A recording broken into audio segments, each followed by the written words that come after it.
നമസ്കാരം, മാസ്റ്ററിംഗ് എഡ്യൂടെക്കിലേക്ക് എല്ലാവർക്കും സ്വാഗതം. കഴിഞ്ഞ ക്ലാസ്സിൽ നമ്മൾ കമ്പ്യൂട്ടർ നെറ്റ്വർക്കിനെ പറ്റിയിട്ടും അതുപോലെ തന്നെ നെറ്റ്വർക്കുമായിട്ട് റിലേറ്റ് ചെയ്തിട്ടുള്ള കുറച്ച് ടോപ്പിക്കുകളുമാണ് ഡിസ്കസ് ചെയ്തത്. ഇന്നത്തെ ക്ലാസ്സിൽ നമ്മൾ നെറ്റ്വർക്കിംഗ് ഡിവൈസസിനെ കുറിച്ചാണ് പഠിക്കാൻ പോകുന്നത്. അപ്പോൾ നമ്മുടെ ക്ലാസ്സുകൾ പ്രതീക്ഷിച്ചിരിക്കുന്ന ഒരുപാട് പേരുണ്ട്. കണ്ടിന്യൂസ് ക്ലാസ്സുകൾ ഇടണമെന്ന് പറയുന്ന ഒരുപാട് പേരുണ്ട്. പക്ഷെ നമ്മൾ ക്ലാസ് എടുത്തുകൊണ്ടിരിക്കുന്ന ലാപ്ടോപ്പിന് കുറച്ച് ഇഷ്യൂസ് ഒക്കെ ഉള്ളത് കൊണ്ടാണ് നമുക്ക് റെഗുലറായിട്ട് ക്ലാസ് ഇടാൻ സാധിക്കാത്തത്. എന്നാലും മാക്സിമം റെഗുലറായിട്ട് ക്ലാസ് ഇടാൻ ശ്രമിക്കാം. അപ്പൊ നമുക്ക് ക്ലാസ്സിലേക്ക് പോകാം. അപ്പം എന്താണ് നമ്മൾ നെറ്റ്വർക്കിംഗ് ഡിവൈസസ്, നെറ്റ്വർക്ക് എന്ന് പറഞ്ഞാൽ എന്തായിരുന്നു നമ്മൾ ഡിസ്കസ് ചെയ്തത്? നെറ്റ്വർക്ക് എന്ന് പറഞ്ഞാല് എന്താ, Inter connected connection of computers. കുറെ കമ്പ്യൂട്ടേഴ്സിനെ ഡേറ്റാസ് അല്ലെങ്കിൽ റിസോഴ്സസ് ഒക്കെ ഷെയർ ചെയ്യാൻ വേണ്ടിയിട്ട് തമ്മിൽ കണക്ട് ചെയ്തിരിക്കുന്നതിനെയാണ് നെറ്റ്വർക്ക് എന്ന് പറയുന്നത്. അപ്പൊ നെറ്റ്വർക്കിൽ നമ്മൾ യൂസ് ചെയ്യുന്ന ഡിവൈസസ് ഏതൊക്കെയാണ് എന്നാണ് നമ്മൾ ഇന്ന് ഡിസ്കസ് ചെയ്യുന്നത്. ഒന്നാമത്തെ ഡിവൈസ് എന്ന് പറയുന്നത് മോഡം ആണ്. മോഡം അതിന്റെ ഫുൾ ഫോം ഒക്കെ എക്സാമിന് ചോദിച്ചിട്ടുണ്ട്. മോഡം എന്ന് പറഞ്ഞാൽ മോഡുലേറ്റർ ഡീമോഡുലേറ്റർ എന്നാണ്. Modem, modulator, demodulator. അതായത് നമ്മുടെ സിഗ്നൽ, അതായത് അനലോഗ് സിഗ്നൽസിനെ ഡിജിറ്റൽ സിഗ്നൽ ആക്കാനും അതുപോലെ തന്നെ ഡിജിറ്റൽ സിഗ്നൽസിനെ അനലോഗ് സിഗ്നലാക്കി കൺവേർട്ട് ചെയ്യാനും യൂസ് ചെയ്യുന്ന ഒരു ഡിവൈസ് ആണ് ഏത്, മോഡം എന്ന് പറയുന്നത്. ഇത് കണ്ടോ, നമ്മുടെ കമ്പ്യൂട്ടറിൽ നിന്ന് ഒരു ഡിജിറ്റൽ സിഗ്നൽസ് മോഡം വഴി കടന്നു പോകുമ്പോൾ അതിനെ എന്താക്കി മാറ്റും, അനലോഗ് സിഗ്നൽസ് ആക്കി മാറ്റും. എന്നിട്ടാണ് ടെലിഫോൺ കമ്പനീസിലേക്ക് കൊടുക്കുന്നത്. അവിടെ നിന്നും വരുന്ന അനലോഗ് സിഗ്നൽസിനെ വീണ്ടും മോഡം വഴി എന്താക്കി മാറ്റും, ഡിജിറ്റൽ സിഗ്നൽസ് ആക്കി മാറ്റും. പിന്നീട് അത് ഇന്റർനെറ്റ് സർവീസ് പ്രൊവൈഡേഴ്സ് വഴി ഇന്റർനെറ്റില് അല്ലെങ്കിൽ നെറ്റ്വർക്കിലേക്കൊക്കെ പോകുന്നത്. അപ്പോൾ മോഡം എന്ന് പറഞ്ഞാൽ എന്താണ്, മോഡുലേറ്റർ ഡീമോഡുലേറ്റർ. ഫുൾ ഫോം ചോദിക്കാറുണ്ട്. മോഡം എന്താണ് ചെയ്യുന്നത്, അനലോഗ് സിഗ്നൽസിനെ ഡിജിറ്റൽ സിഗ്നലായും അതുപോലെ തന്നെ ഡിജിറ്റൽ സിഗ്നൽസിനെ അനലോഗ് സിഗ്നൽസ് ആയും കൺവേർട്ട് ചെയ്യുന്നു. അതുപോലെ തന്നെ ഇത് ഏത് വഴിയാണ്, കേബിൾസ് അല്ലെങ്കിൽ ടെലിഫോൺ ലൈൻസ് വഴിയാണ് ഈ സിഗ്നൽസിന് നമ്മൾ ട്രാൻസ്മിറ്റ് ചെയ്യുന്നത്. സിഗ്നൽസ് ട്രാൻസ്മിറ്റ് ചെയ്യുന്നത് ടെലിഫോൺ ലൈൻസോ അല്ലെങ്കിൽ കേബിൾസ് ഒക്കെ വഴിയാണ്. ഇനി നമുക്ക് എന്താണ് ISDN? ISDN എന്ന് പറഞ്ഞാൽ integrated service digital network. ISDN എന്ന് പറഞ്ഞാൽ ഇന്റഗ്രേറ്റഡ് സർവീസ് ഡിജിറ്റൽ നെറ്റ്വർക്ക് ആണ്. ടെലികോം കമ്പനീസ് ആണ് എന്ത്, ഈ ഒരു digital phone line facility provide ചെയ്യുന്നത് ആരാണ്, ടെലികോം കമ്പനീസ് ആണ് പ്രൊവൈഡ് ചെയ്യുന്നത്. അതുപോലെ തന്നെ ഇന്റർനെറ്റ് പ്രൊവൈഡ് ചെയ്യുന്ന ആരാണ്, ഈ ISDN മോഡം വഴിയാണ് ഇന്റർനെറ്റ് പ്രൊവൈഡ് ചെയ്യുന്നത്. ഇതുവഴി നമുക്ക് എന്തൊക്കെ ട്രാൻസ്ഫർ ചെയ്യാന്ന് ചോദിച്ചാൽ വോയിസ് ഡേറ്റാസും അതുപോലെ തന്നെ ഡിജിറ്റൽ ഡേറ്റാസും നമുക്ക് ISDN വഴി നമുക്ക് എന്ത് ചെയ്യാം, ട്രാൻസ്ഫർ ചെയ്യാൻ സാധിക്കും. ഇനി നോക്കി ISP എന്ന് പറഞ്ഞാൽ എന്താ, ഇന്റർനെറ്റ് സർവീസ് പ്രൊവൈഡർ ആണ്. ISP എന്ന് പറഞ്ഞാൽ ഇന്റർനെറ്റ് സർവീസ് പ്രൊവൈഡർ. അപ്പം ISP നമ്മൾ നേരത്തെ പറഞ്ഞിരുന്നു, മോഡം പറഞ്ഞ സമയത്ത് നമ്മൾ പറഞ്ഞിരുന്നു. അപ്പോൾ ഈ ഇന്റർനെറ്റ് ഫെസിലിറ്റി പ്രൊവൈഡ് ചെയ്യുന്ന കമ്പനീസിനെയാണ് എന്ത് പറയുന്നത്, ISP അല്ലെങ്കിൽ ഇന്റർനെറ്റ് സർവീസ് പ്രൊവൈഡർ എന്ന് പറയുന്നത്. നമുക്ക് നെറ്റ്വർക്ക് പ്രൊവൈഡ് ചെയ്യുന്ന കമ്പനീസ് ആണ് ISP അല്ലെങ്കിൽ ഇന്റർനെറ്റ് സർവീസ് പ്രൊവൈഡർ എന്ന് പറയുന്നത്. എക്സാമ്പിൾ നമ്മുടെ VSNL എന്ന് പറഞ്ഞാൽ എന്താണ്, വിദേശ് സഞ്ചാർ നിഗം ലിമിറ്റഡ്. അതുപോലെ തന്നെ ഏഷ്യാനെറ്റ്, റിലയൻസ് ഒക്കെ ഏതാണ്, ഇന്റർനെറ്റ് സർവീസ് പ്രൊവൈഡേഴ്സ് ആണ്. കണ്ടോ, ഈ ഫിഗറിൽ തന്നെ ഉണ്ട് എന്താണ്, ഇന്റർനെറ്റ്. ഇവിടെ എന്താ, ഒരു ഇന്റർനെറ്റ് ഉണ്ട്. ഇന്റർനെറ്റ് ഉണ്ടെങ്കിൽ ഈ ഇന്റർനെറ്റ് സർവീസ് പ്രൊവൈഡേഴ്സ് വഴിയാണ് ഓരോ സ്ഥലത്തേക്കും എന്ത് കൊടുക്കുന്നത്, ഇന്റർനെറ്റ് അല്ലെങ്കിൽ ഇന്റർനെറ്റ് ആക്സസ് ചെയ്യാൻ കഴിയുന്നത്. ഇപ്പൊ ഒരു ഓർഗനൈസേഷൻ ആണെന്നുണ്ടെങ്കിലും അല്ലെങ്കിൽ വീടാണെന്നുണ്ടെങ്കിലും കമ്പനി ആണെന്നുണ്ടെങ്കിലും എല്ലായിടത്തേക്കും ഇന്റർനെറ്റ് പ്രൊവൈഡ് ചെയ്യുന്നത് ആരാണ്, ഇന്റർനെറ്റ് സർവീസ് പ്രൊവൈഡേഴ്സ് ആണ് പ്രൊവൈഡ് ചെയ്യുന്നത്. അതാണ് നമ്മുടെ VSNL, ഏഷ്യാനെറ്റ്, റിലയൻസ് ഒക്കെ പറയുന്നത് എന്താണ്, ISP ആണ്, ഇന്റർനെറ്റ് സർവീസ് പ്രൊവൈഡേഴ്സ് ആണ്. ഇനി അടുത്ത നെറ്റ്വർക്കിംഗ് ഡിവൈസ് ഏതാണെന്ന് നോക്കാം. അടുത്തത് ഹബ് ആണ്. ഹബ് എന്ന് പറഞ്ഞാല് ഈ ഹബിനെ അറിയപ്പെടുന്ന മറ്റൊരു പേര് കോൺസെൻട്രേറ്റർ എന്നാണ് അറിയപ്പെടുന്നത്.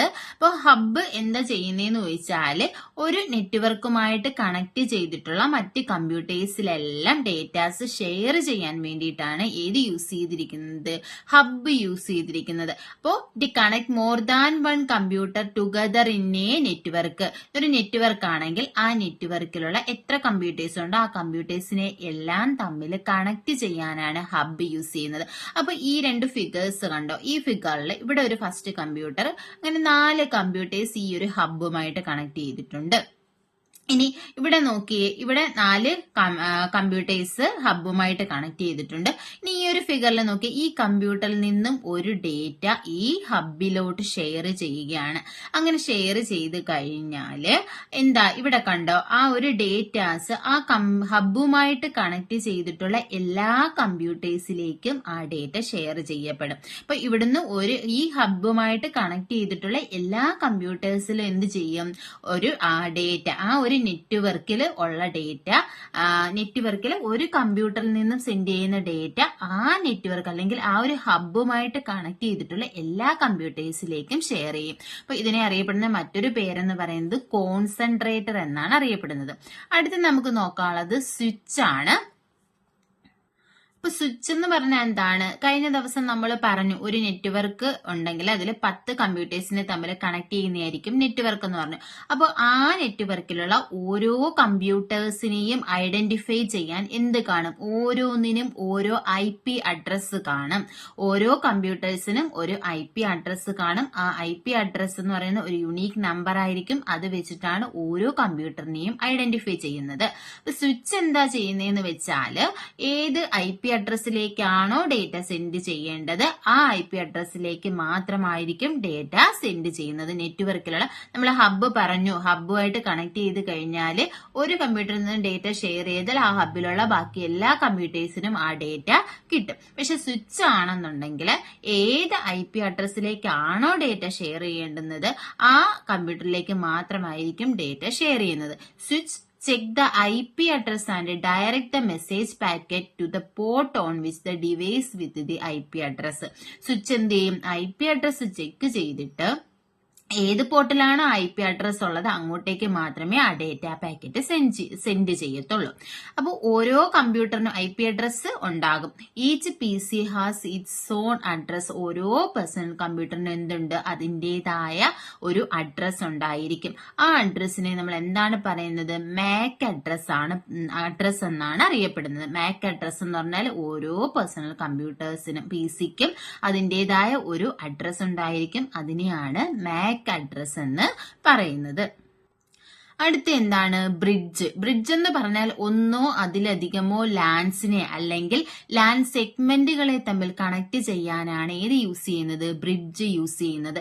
ലാൻ എന്ന് പറഞ്ഞാൽ നമ്മൾ പറഞ്ഞു ലോക്കൽ ഏരിയ നെറ്റ്വർക്ക് ആണ്. ഒരു ക്ലാസ് റൂമിലോ ഒരു ബിൽഡിങ്ങിലോ ഉള്ള കമ്പ്യൂട്ടേഴ്സിനെ കണക്ട് ചെയ്യാനാണ് ഏത് യൂസ് ചെയ്യുന്നത്, ലാൻ യൂസ് ചെയ്യുന്നത്. അപ്പൊ ഇവിടെ ഒരു ലാൻ ഉണ്ട്, ഇത് ലാൻ 1 ആണ്. ഇത് രണ്ടാമത്തെ ഏതാണ്, ലാൻ 2 ആണ്. അപ്പൊ ഈ ലാനിനെയും തമ്മിൽ കണക്ട് ചെയ്യാനാണ് ഏത് യൂസ് ചെയ്യുന്നത്, ബ്രിഡ്ജ് യൂസ് ചെയ്യുന്നത്. Connect 2 or more LANs or LAN segment. 2 അതിലധികമോ ലാനുകളെയോ അല്ലെങ്കിൽ ലാൻ സെഗ്മെന്റുകളെയോ തമ്മിൽ കണക്ട് ചെയ്യാനാണ് ബ്രിഡ്ജ് യൂസ് ചെയ്യുന്നത്. അടുത്ത നെറ്റ്വർക്കിംഗ് ഡിവൈസ് എന്ന് പറയുന്നത് റൂട്ടർ ആണ്. റൂട്ടർ എവിടെയാ യൂസ് ചെയ്യുന്നത് വെച്ചാൽ നമ്മുടെ വൈഡ് ഏരിയ നെറ്റ്വർക്കിലാണ് ഏത് യൂസ് ചെയ്യുന്നത്, റൂട്ടർ യൂസ് ചെയ്യുന്നത്. അപ്പൊ നെറ്റ്വർക്ക് വഴി ഡേറ്റ പാക്കറ്റ്സിനെ ഫോർവേഡ് ചെയ്യാൻ വേണ്ടിയിട്ടാണ് ഏത് യൂസ് ചെയ്യുന്നത്, റൂട്ടർ യൂസ് ചെയ്യുന്നത്. അപ്പൊ ഈ റൂട്ടറിൽ നമ്മള് പിന്നെന്താ നമ്മുടെ വൈഡ് ഏരിയ നെറ്റ്വർക്ക് അല്ലെങ്കിൽ വാനില് നമ്മൾ ഏതെങ്കിലും ഒരു കമ്പ്യൂട്ടർ ഒരു വെബ്സൈറ്റിനെ റിക്വസ്റ്റ് ചെയ്യുവാണെന്നുണ്ടെങ്കിൽ റൂട്ടർ എന്താ അതിന്റെ ആ ഒരു കമ്പ്യൂട്ടറിന്റെ IP അഡ്രസ് വെച്ചിട്ട് ആ വെബ്സൈറ്റിനെ ആ PCക്ക് മാത്രമായിട്ട് അലോ ചെയ്ത് കൊടുക്കും. ഇപ്പോൾ ഒരു നെറ്റ്വർക്കിൽ 10 കമ്പ്യൂട്ടർ ഉണ്ടെങ്കിൽ 10 കമ്പ്യൂട്ടറിൽ നിന്നും ഒരു വെബ്സൈറ്റിന് വേണ്ടിയിട്ട് റിക്വസ്റ്റ് ചെയ്യത്തില്ല. ഇപ്പം ഒന്നാമത്തെ കമ്പ്യൂട്ടറിൽ ഇരിക്കുന്ന ഞാനൊരു വെബ്സൈറ്റിന് വേണ്ടി റിക്വസ്റ്റ് ചെയ്ത് കഴിഞ്ഞാൽ ആ ഒരു വെബ്സൈറ്റ് എന്റെ സിസ്റ്റത്തിൽ എനിക്ക് മാത്രമായിരിക്കണം കിട്ടേണ്ടത്, ബാക്കി എല്ലാവർക്കും കിട്ടേണ്ട ആവശ്യം ഇല്ല. അപ്പം എന്ത് ചെയ്യും, ഇത് ഏത് IP അഡ്രസ് ആണോ അതിനെ റിക്വസ്റ്റ് ചെയ്ത് ആ IP അഡ്രസ്സിലോട്ട് മാത്രമായിട്ടായിരിക്കും ആ ഒരു വെബ്സൈറ്റിനെ പ്രൊവൈഡ് ചെയ്യുന്നത്. അപ്പോൾ IP അഡ്രസ് എന്ന് പറഞ്ഞാൽ എന്താ, unique address of each computer connected in a network. ഓരോ കമ്പ്യൂട്ടറിലെയും ഒരു നെറ്റ്വർക്കിൽ കണക്ട് ചെയ്തിട്ടുള്ള ഓരോ കമ്പ്യൂട്ടറിനെയും ഐഡന്റിഫൈ ചെയ്യാൻ യൂസ് ചെയ്യുന്ന യുണീക്ക് അഡ്രസ് ആണ് IP അഡ്രസ് എന്ന് പറയുന്നത്. ഇനി 32 ബിറ്റ് IP അഡ്രസ് ആണെങ്കിൽ അതിനെ IPv4 എന്ന് പറയും. അതുപോലെ തന്നെ 128 ബിറ്റ് IP അഡ്രസ് ആണെങ്കിൽ അതിനെ IPv6 എന്നുമാണ് അറിയപ്പെടുന്നത്. അപ്പൊ ഇത് ചോദിച്ചിട്ടുണ്ട്, 32 bit IP address is known as IPv4. 128 bit IP address ആണ് IPv6. ഇനി അടുത്തത് നോക്കാം. അടുത്തതെന്ന് പറയുന്നത് റിപ്പീറ്റർ ആണ്. റിപ്പീറ്റർ എന്താന്ന് വെച്ചാല് നമ്മുടെ സിഗ്നൽസിനെ റീജനറേറ്റ് ചെയ്യാൻ വേണ്ടിയിട്ട്, റീജനറേറ്റ് ചെയ്ത് റീസെൻഡ് ചെയ്യാൻ വേണ്ടിയിട്ടാണ് റിപ്പീറ്റർ യൂസ് ചെയ്യുന്നത്. അതായത് ഒരു വീക്ക് സിഗ്നൽ വരുവാണെന്നുണ്ടെങ്കിൽ ആ വീക്ക് സിഗ്നലിനെ എന്ത് ചെയ്യും, റീജനറേറ്റ് ചെയ്യും, ആംപ്ലിഫൈ ചെയ്ത് ഒരു ആംപ്ലിഫൈഡ് സിഗ്നൽ ആക്കി മാറ്റും. അതിനുശേഷം അതിനെ എന്ത് ചെയ്യും, സെൻഡ് ചെയ്യും. അതിന് വേണ്ടിയിട്ടാണ് റിപ്പീറ്റർ യൂസ് ചെയ്യുന്നത്. അപ്പോൾ നമ്മുടെ വീക്ക് സിഗ്നൽസ് ഒക്കെ ഉണ്ടെങ്കിൽ അതിനെ റീജനറേറ്റ് ചെയ്യാൻ വേണ്ടിയിട്ട്, കുറച്ചും കൂടി ആംപ്ലിഫൈ ചെയ്യാൻ വേണ്ടിയിട്ടാണ് ഏത് യൂസ് ചെയ്യുന്നത്, റിപ്പീറ്റർ യൂസ് ചെയ്യുന്നത്. Used to connect the computer network have the same protocols. ഒരേ പ്രോട്ടോകോൾ ഉള്ള കമ്പ്യൂട്ടർ നെറ്റ്വർക്കിനെ തമ്മിൽ കണക്ട് ചെയ്യാനാണ് ഏത് യൂസ് ചെയ്യുന്നത്, റിപ്പീറ്റർ യൂസ് ചെയ്യുന്നത്. അടുത്തെന്ന് പറഞ്ഞാൽ ഗേറ്റ് വേ ആണ്. ഗേറ്റ് വേ എന്ന് പറഞ്ഞാല് ഇപ്പോൾ ഡിഫറെന്റ് നെറ്റ്വർക്കുകളെ അല്ലെങ്കിൽ ഡിഫറെന്റ് പ്രോട്ടോകോൾസ് യൂസ് ചെയ്തിട്ടുള്ള നെറ്റ്വർക്സിനെയൊക്കെ തമ്മിൽ കണക്ട് ചെയ്യാൻ വേണ്ടിയിട്ടാണ് ഏത് യൂസ് ചെയ്യുന്നത്, ഗേറ്റ് വേ യൂസ് ചെയ്യുന്നത്. ഇപ്പം ഇവിടെ ഒരു നെറ്റ്വർക്ക് ഉണ്ട്. ഇതെന്താണ്, നെറ്റ്വർക്ക് 1 ആണ്, ഇത് നെറ്റ്വർക്ക് 2 ആണ്. അപ്പൊ ഈ രണ്ട് നെറ്റ്വർക്കുകളെ തമ്മിൽ കണക്ട് ചെയ്യാനാണ് ഏത് യൂസ് ചെയ്യുന്നത്, ഗേറ്റ് വേ യൂസ് ചെയ്യുന്നത്. Used to connect different networks, so network using different protocols. Protocol എന്ന് പറഞ്ഞാൽ എന്താണ്, പ്രോട്ടോകോൾ നമ്മൾ കഴിഞ്ഞ ക്ലാസ്സിലും ഡിസ്കസ് ചെയ്തു. എന്താണ്, നമ്മുടെ കമ്പ്യൂട്ടർ നെറ്റ്വർക്ക് പ്രൊവൈഡ് ചെയ്യുന്ന ചില റൂൾസ് ഉണ്ട്. ആ റൂൾസിനെയാണ് എന്ത് പറയുന്നത്, പ്രോട്ടോകോൾ എന്ന് പറയുന്നത്. മോസ്റ്റ്ലി നമ്മൾ യൂസ് ചെയ്യുന്ന ഒരു പ്രോട്ടോകോൾ ആണ് TCP/IP, അതായത് ട്രാൻസ്മിഷൻ കൺട്രോൾ പ്രോട്ടോകോൾ അല്ലെങ്കിൽ ഇന്റർനെറ്റ് പ്രോട്ടോകോൾ ആണ് നമ്മൾ മെയിൻ ആയിട്ട് യൂസ് ചെയ്യുന്ന പ്രോട്ടോകോൾ. പിന്നെ നമ്മൾ ഈ വെബ്സൈറ്റ് ഒക്കെ ആക്സസ് ചെയ്യുമ്പോൾ നമ്മൾ അറിയാതെ യൂസ് ചെയ്യുന്ന ഒരു പ്രോട്ടോകോൾ ഉണ്ട്. ഏതാണ്, HTTP ആണ്, ഹൈപ്പർ ടെക്സ്റ്റ് ട്രാൻസ്ഫർ പ്രോട്ടോകോൾ എന്ന് പറയും. അപ്പം ഇത്രയുമാണ് ഇമ്പോർട്ടന്റ് ആയിട്ടുള്ള നെറ്റ്വർക്കിംഗ് ഡിവൈസസ്. ക്ലാസ്സിൽ ഇഷ്ടപ്പെടുവാണെന്നുണ്ടെങ്കിൽ ലൈക്ക് ചെയ്യുക, ഷെയർ ചെയ്യുക, സബ്സ്ക്രൈബ് ചെയ്യുക.